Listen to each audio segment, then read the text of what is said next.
오늘 우리에게 주신 하나님의 말씀 예레미야 27장 1절부터 22절까지 말씀입니다. 예레미야 27장 1절부터 22절까지 말씀. 이제 봉독하겠습니다. 하나님의 말씀 경청하십시오. 요시야의 아들 시드기야가 유다 왕이 되어 다스리기 시작할 무렵에 주님께서 예레미야에게 말씀하셨다. 주님께서 나에게 이렇게 말씀하셨다. 너는 나무 멍에들을 만들어 밧줄을 달고 그 멍에들을 내 목으로 메어다가 지금 유다 왕 시드기야를 만나려고 예루살렘에 와 있는 사절들에게 나누어 주어 그것들을 에돔 왕과 모압 왕과 암몬 사람의 왕과 두로 왕과 시돈 왕에게로 보내어라. 너는 또 그들에게 이렇게 명령하여 각자 상전에게 전하게 하여라. 나 만군의 주 이스라엘의 하나님이 말한다. 너희는 각자 상전에게 전하여라. 내가 큰 권능과 편팔로 이 땅을 만들고 이 땅 위에 있는 사람과 짐승도 만들었다. 그러므로 나의 눈에 드는 사람에게 이 땅을 맡기겠다. 지금 나는 이 모든 나라를 나의 종 바빌로니아 왕 느부갓네살의 손에 맡겼으며 들짐승도 그에게 맡겨서 그가 부리게 하였다. 그러므로 모든 민족이 느부갓네살과 그의 아들과 그의 손자를 섬길 것이다. 물론 바빌로니아도 망하고 느부갓네살도 망할 때가 올 것이다. 그때가 되면 그의 나라도 강한 족속들과 위대한 왕들을 섬길 것이다.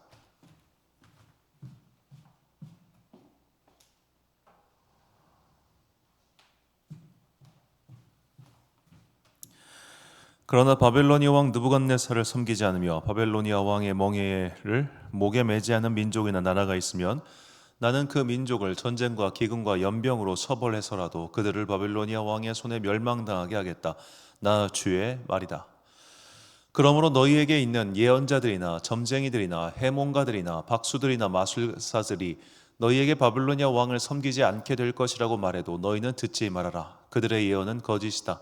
너희가 그들의 말을 듣게 되면 너희는 고향 땅에서 멀리 쫓겨나게 될 것이다. 내가 너희를 내쫓아 멸망하게 할 것이다. 그러나 바빌로니아 왕의 멍에를 목에 메고 그를 섬기는 민족에게는 내가 고향 땅에 남아 농사를 지으며 그대로 살 수 있게 하겠다. 나 주의 말이다. 나는 유다 왕 시드기야에게도 이와 똑같은 말을 전하였다. 여러분은 바벨로니아 왕의 멍에를 메고 그와 그의 백성을 섬겨서 살아남도록 하십시오. 주님께서 바벨로니아 왕을 섬기지 않는 백성은 전쟁과 기근과 연병으로 죽이겠다고 말씀하셨는데 어찌하여 임금님과 임금님의 백성은 그와 같이 죽으려고 하십니까? 그러므로 여러분에게 바빌로니아 왕을 섬기지 않게 될 것이라고 예언하는 자들의 말을 듣지 마십시오. 그들이 여러분에게 하는 예언은 거짓입니다. 주님께서는 이렇게 말씀하셨습니다. 나는 그들을 보내지 않았는데 그들은 거짓으로 내 이름을 팔아 예언한다. 너희가 그 말을 들으면 내가 너희를 쫓아낼 것이며 너희는 그러한 예언자들과 함께 멸망하고 말 것이다 하셨습니다. 그리고 나는 제사장들과 이 모든 백성에게 이렇게 말하였다.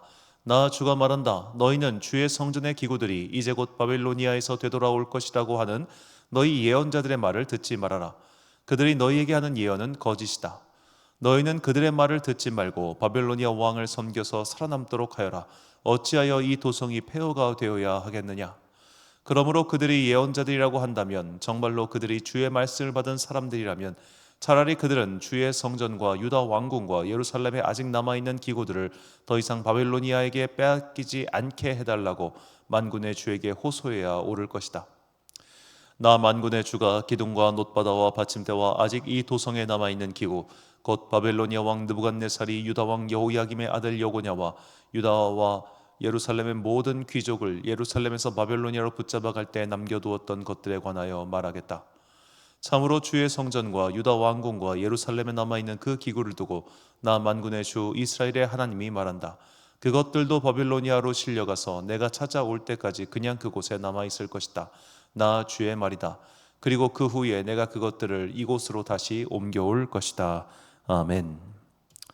하나님께 굴복, 하나님께 순종이란 제목으로 하나님의 말씀 선포하겠습니다. 자, 예레미야는 그 내용도 길지만 그가 활동했던 연대도 복잡합니다. 왜냐하면 이제 한 나라의 말기, 그러니까 그 나라가 이제 망하기 직전에는 연도가 굉장히 복잡해지죠. 제가 일전에 이 고려 말에 빗대서 한번 말씀드린 적이 있습니다. 예를 들어 고려 말부터 이 조선 초기까지 아주 중요한 역할을 했던 사람 중 한 명이 정도전이라고 하는 인물인데 이 사람은 고려 공민왕 때 사람이란 말이에요. 근데 공민왕 때 사람이 그 뒤에 뭐 우왕이나 여러 왕들을 거쳐서 이성계를 도와 나라를 세우기까지 한 세대 안에 그 일이 이루어진 겁니다. 그 세대 안에 왕이 3번 바뀌었습니다. 자, 그런 식으로 이 역사의 말기가 되면 이왕 저왕 바뀌기 때문에 사실 전공자가 아닌 이상 우리가 이 흐름을 따라가기가 좀 어려울 때가 많습니다. 예레미야를 강의하기 어려운 이유가 또 여기에 있습니다. 예레미야는 그가 요시야 왕 때 부름받았단 말이에요. 그리고 요시야 왕이 죽고 나서 그 다음에 유다의 왕들이 4명이 있었어요. 그리고 예레미야서는 연대순으로 하나님의 말씀을 선포한 게 아니에요. 이게 왔다 갔다 하는데 오늘 본문이 좀 그렇습니다. 자, 먼저 이 남유다 왕국 말기의 상황을 다시 한번 정리하면요, 저도 매번 하면서 저도 헷갈려가지고 매번 또 정리를 해야 됩니다. 자, 먼저 요시야 왕이 있었죠. 요시야 왕은 우리가 다 알고 있는데 그가 이집트 왕 느고와의 전쟁에서 사망합니다. 그가 죽고 나서 그의 아들 여호아하스가 왕이 되었는데 느고가 그를 폐위시켜 버려요. 3개월만 하고 나서 폐위시킨 이유는 어떻게 보면 간단하죠. 이제 아무래도 자기 아버지의 원수를 갚겠다는 기조가 있었기 때문에 그냥 자기 말 잘 들을 놈으로 골랐는데 그가 바로 여호야김입니다. 이 여호야김도 요시야의 아들입니다. 자, 이렇게 그가 이집트 왕 느고의 손에 의해서 즉위했고 그는 11년 동안 왕위에 올랐습니다. 자, 그런데 그가 이제 바벨론이 쳐들어오자 3년간 바벨론을 섬겼어요. 그러다가 배신을 합니다. 그리고 그 배신의 결과 역대하를 보면 그가 바벨론의 포로로 끌려갔다고 나오고 열왕기 하를 보면 그가 사망한 이후에 그의 아들 여호야긴이 왕위에 올랐다. 이 2가지 이야기가 다 있어요. 그래서 학자들은 이 2가지가 충돌하는 것은 아니고 바벨론으로 그가 여호야김이 끌려갔고 그의 아들 여호야긴이 왕위에 올랐으며 여호야김은 그 바벨론에서 죽었다. 그렇게 해석을 합니다. 자, 이렇게 여호야김이 11년 동안 재위를 했었는데 그는 아무래도 이집트의 손에 의해 즉위된 왕이다 보니까 친이집트 정책을 펼치는 사람이었습니다. 그리고 그의 여호야김의 아들 여호야긴도 역시 친이집트적인 성향이 있었으니까 그냥 느부갓네살에 의해서 즉위되었지만 3개월 만에 쫓겨나고 그리고 마지막으로 요시야의 아들 시드기야가 바벨론에 의해서 즉위되었고 또 그의 나라가 멸망하죠. 이 중에서 가장 길게 있었던 11년씩 있었던 여호야김과 시드기야는 요시야, 여호야김, 시드기야 이 3사람은 예레미야 시대에 이름이 많이 등장하는 왕들입니다. 자, 오늘 본문 같은 경우는 특히 여호야김이냐 시드기야냐를 놓고 좀 독자들이 헷갈릴 만한 내용들이 나와요. 자, 본문 1절과 3절 말씀입니다. 유다왕 요시야의 아들 여호야김이 다스리기 시작한 때에 3절 유다왕 시드기야를 보러. 뭔 말이에요 이게? 자, 다시 뒤로 가서 이 왕들의 이름 명단을 보십시오. 여호야김과 그리고 맨 마지막 시드기야. 이 둘 사이에는 뭐 그렇게 일단 한 세대 둘 다 뭐 요시야의 아들 형제 사이긴 합니다만 그래도 순서가 다르잖아요. 여호야김과 시드기야는 엄밀히 다른 사람입니다. 그런데 오늘 본문 1절과 3절을 보면 1절은 여호야김이 다스리기 시작하던 때 3절은 유다왕 시드기야가 나오죠. 자, 그래서 오늘 우리가 함께 읽었던 세번역 성경을 보면 1절에 여호야김을 시드기야라고 번역해 두었습니다. 자, 그런데 대한성서공의 각주를 보면 소수의 히브리어 사본과 시리아역을 따른다고 1절에 나온 다음에 예레미야 27장 3절, 28장 1절에서도 대다수의 히브리어 사본에는 여호야김으로 되어 있다는 말이 나오고 대다수의 70역 사본에는 아예 1절 자체가 없다는 표현이 등장합니다. 자, 이 시기가 여호야김인지 시드기야인지 이거는 딱 잘라서 말하기는 어렵습니다. 그 이유는 사본마다 조금씩 다르고 그리고 이건 사실 둘 중 누구에게 선포돼도 그렇게 이상한 때가 아니기 때문이에요. 둘 다 바벨로니아 왕 느부갓네살의 어쩌면 영향권 속에 있었던 사람들이기 때문이죠. 자, 어제 읽었던 26장 1절을 보면은 이 시기는 또 여호야김이 다스리고 있던 시기라고 합니다. 자, 그렇다면 오늘 본문이 여호야김이든 일단은 저는 여호야김의 시대라 그렇게 생각을 하고 오늘 본문을 풀어가고자 합니다. 자, 여호야김 그는 이집트의 손에 의해서 왕위에 올랐고, 그리고 친이집트적인 정책을 펴다가 바벨로니아의 침공을 받아서 끌려간 거예요. 그게 그의 통치 말년에 있었던 일이고, 그러면 그의 통치 초반과 중반기 그때까지 그는 아주 친이집트 정책을 취하고 있었다. 이것을 보면 되겠습니다. 바로 그 시기에 예레미야가 이렇게 선포하는 거예요. 본문 6절과 8절 말씀입니다. 이제 내가 이 모든 땅을 내 종 바벨론의 왕 느부갓네살의 손에 주고 또 들짐승들을 그에게 주어서 섬기게 하였나니 여호와의 말씀이니라. 바벨론의 왕 느부갓네살을 섬기지 아니하며 그 목으로 바벨론의 왕의 멍에를 매지 아니하는 백성과 나라는 내가 그들을 멸망하기까지 칼과 기근과 전염병으로 그 민족을 벌하리라. 자, 하나님께서 지금 친이집트 정책을 펴고 있는 여호야김과 그의 백성들에게 말씀하십니다. 내가 이 땅을 바벨론의 왕 느부갓네살에게 주었어. 그러니까 너희는 그를 따라라, 그를 섬겨라, 그렇게 말씀하시는 거예요. 자, 이게 그 당시 백성들에게 얼마나 받아들이기 힘든 말이었는지에 대해서 우리가 좀 이렇게 비유해 보면 좀 이해가 쉬울 것 같습니다. 자, 예를 들어 이집트를 미국이라고 생각해 보시고 저 바벨로니아를 중국이라고 생각해 보십시오. 그냥 비유입니다. 자, 우리가 그동안 미국과 친하게 지내왔습니다. 그런데 하나님께서 야, 너희 대한민국 하는 짓을 보니까 너희들은 안 되겠어. 한번 심판을 받아야 돼. 내가 중국에 시진핑을 보내서 너희를 치게 할 거야. 너희들은 그를 보낸 게 나의 뜻이라고 순종하고 그 심판을 받아들여 라고 하셨다고 칩시다. 그럼 그때부터 주님 알겠습니다. 우리가 잘못했습니다. 그럼 우리는 중국의 침공을 받아들이겠습니다. 아멘 할 겁니까? 아무도 그렇게 안 할 겁니다. 난리가 나겠죠. 제가 당장 아마 그렇게 설교를 해도 막 댓글이 미치듯이 달릴 겁니다. 예레미야가 그런 상황이었다는 거예요. 본문 14절과 17절 말씀. 자, 그러므로 당신들은 바벨론의 왕을 섬기게 되지 아니하리라 하는 선지자의 말을 듣지 마소서. 그들은 거짓을 예언함이니이다. 너희는 그들의 말을 듣지 말고 바벨론의 왕을 섬기라. 그리하면 살리라. 어찌하여 이 성을 황무지가 되게 하려느냐. 아멘.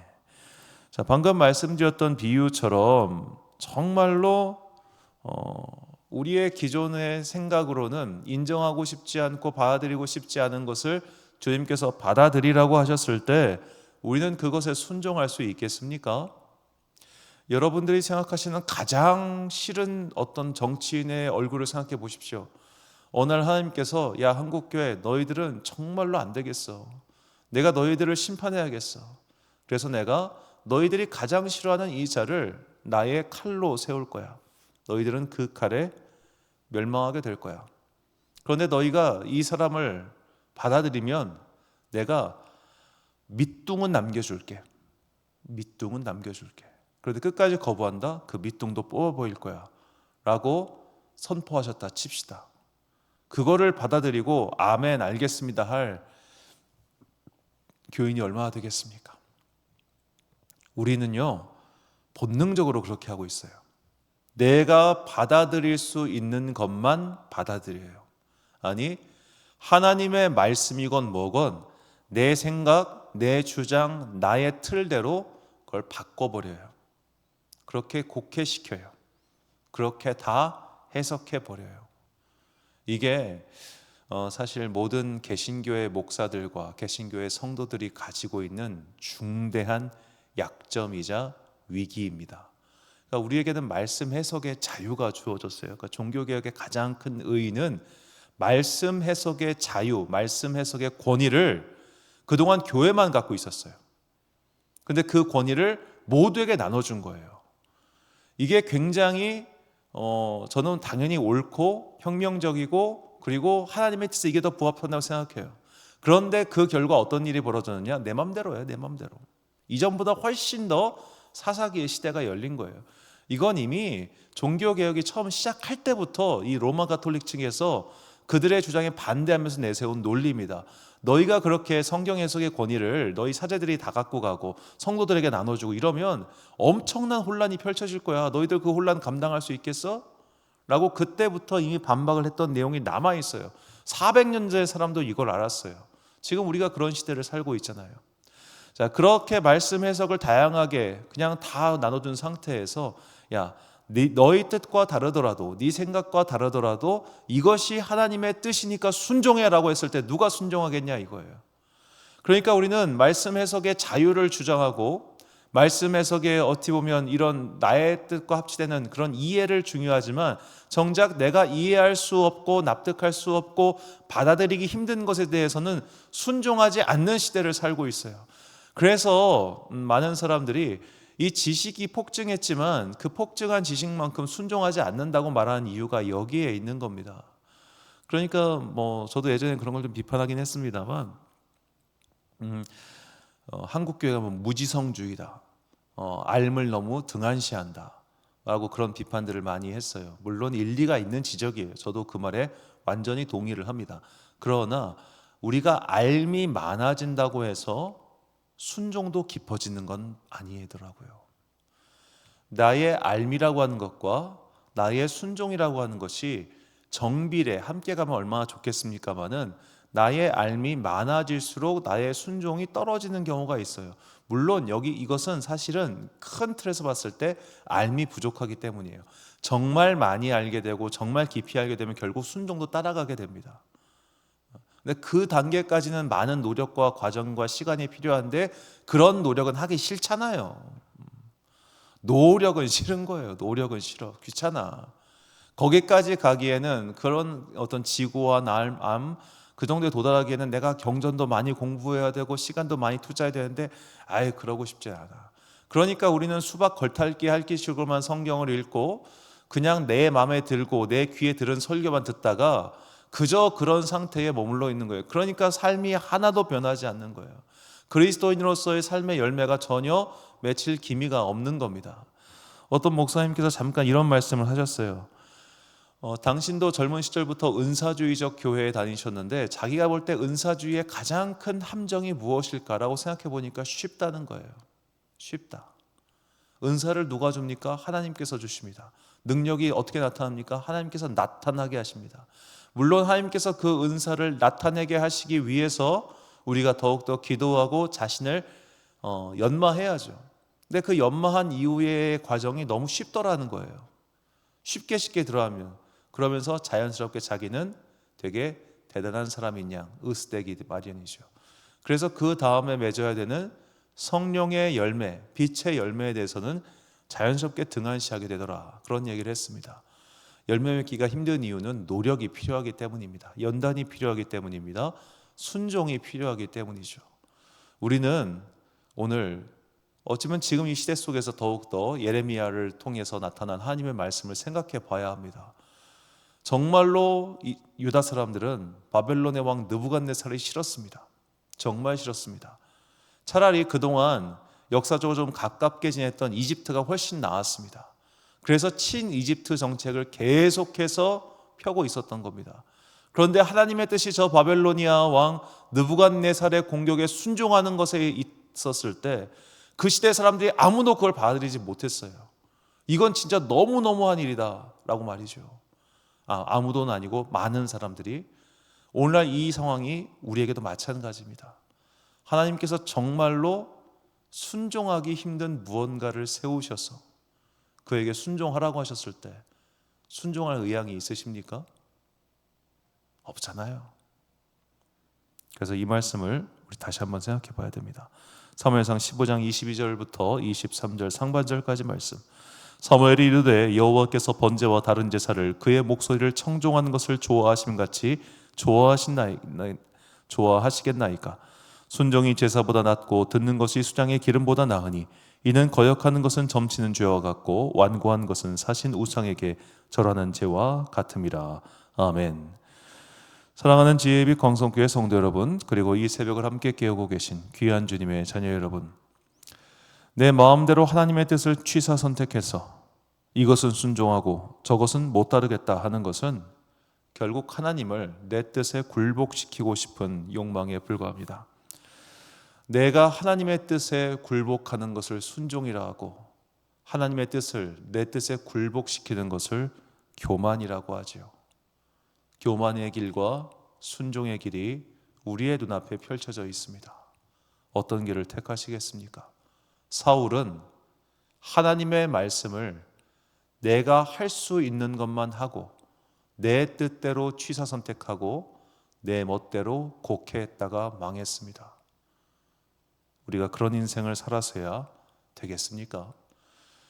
우리에게 주어진 이 귀한 믿음, 이 믿음을 아름답게 갈고 닦기 위해서 내 생각, 내 뜻, 내 취향과는 다른 하나님의 말씀에 순종하라는 명령이 주어졌을 때 나는 그것을 따를 수 있을 것인지, 그것에 대해서 한번 진지하게 고민해 보시고, 하기 싫은 것, 받아들일 수 없는 것, 나랑 도저히 납득할 수 없는 그러한 상황에도 순종하라고 말씀하실 때 나는 과연 순종할 준비가 되어 있는지 말씀을 통해서, 기도를 통해서 되돌아보는 여러분과 제가 되시길 주의 이름으로 축원합니다.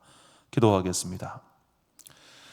사랑과 은혜가 풍성하신 아버지 하나님, 우리는 그동안 순종을 취사 선택해 왔습니다. 내가 할 수 있는 것만 순종하고 내 생각과 다르고 내가 할 수 없는 것들에 대해서는 요리 피하고 저리 피했습니다. 이런 빈틈을 만들어서 그렇게 생각하고 저런 빈틈을 만들어서 그렇게 만들어 왔습니다. 주님, 우리의 이 교만하고 야비한 태도를 용서하여 주옵소서. 하나님의 뜻을 내 뜻과 합치시키려고 하나님의 뜻을 곡해하고 하나님의 뜻을 아전인수격으로 해석해왔던 우리의 교만을 용서하여 주옵소서. 이제는 선포된 하나님의 말씀에 온전히 순종할 수 있는 믿음의 사람 되게 하여 주옵소서. 내 생각과 내 계획과 내 취향과 다르다 할지라도 눈물을 삼키고 순종할 수 있는 주님의 사람들 되게 하여 주옵소서. 그래야 마침내 사랑할 수 없는 자를 사랑할 수 있는 마음과 용서할 수 없는 자를 용서할 수 있는 그 넉넉함까지 이르러 아름다운 성령의 열매를 맺어가는 주의 자녀들 되게 하여 주옵소서. 한 주의 중간인 수요일 함께 모여서 주님의 말씀을 더욱더 깊이 알아가고자 공부의 시간을 갖습니다. 주님께서 우리에게 지혜와 참 마음을 허락하여 주셔서 이 마음 속에서 하나님의 뜻을 세워가는 주의 자녀들 되기를 간절히 소망하오며, 이 모든 말씀 우리 구주 예수 그리스도의 이름으로 기도드립니다. 아멘. 오늘의 기도 제목입니다. 내 생각, 기준과는 다른 하나님의 뜻이 선포되었을 때 나는 그것을 받아들입니까? 아니면 거부합니까? 하나님의 말씀을 굴복시켜서 내 뜻을 관철하려는 마음이 있는지 돌아보시고 하나님의 말씀에 전적으로 순종할 수 있는 마음을 달라고 기도하십시오. 오늘 주신 기도의 제목 가지고 기도와 묵상에 힘쓴 하루 되시길 바랍니다. 기도하겠습니다.